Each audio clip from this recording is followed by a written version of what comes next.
Hi, it's Chester at Blue Pecan Computer Training, and in this video we're looking to create a formula that will work out whether a result has met a benchmark within this tolerance, plus or minus.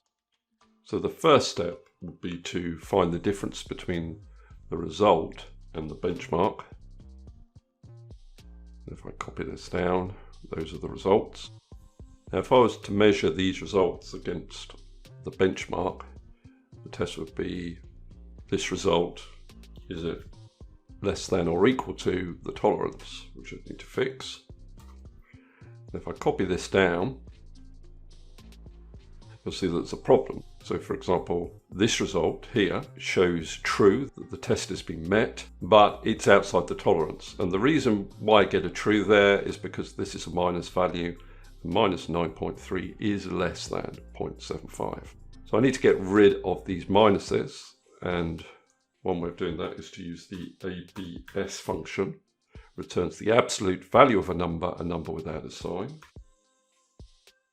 Now if I copy down, that 0.93 now doesn't meet the test.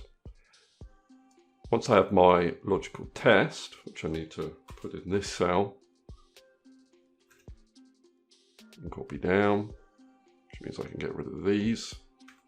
I can then put this within an if, and if the test is met, I want to return passed,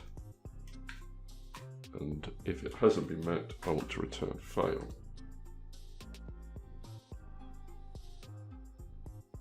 Now another thing you could do, either as well as or instead of, is to apply conditional formatting if the result has failed the benchmark.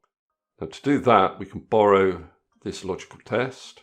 If I copy that, then I'm going to select the results, conditional formatting, new rule, use a formula to determine which cells to format, put an equal sign in there, Control V to paste. Now conditional formatting applies the format if the test is true, and at the moment this test is true if the part has met the benchmark. I want it to return the format if it hasn't, so I'm going to put this within not, which will convert the trues to falses and falses to trues.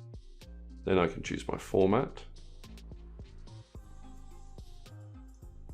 click on OK, click on OK, and now you can see all the results that have failed the benchmark.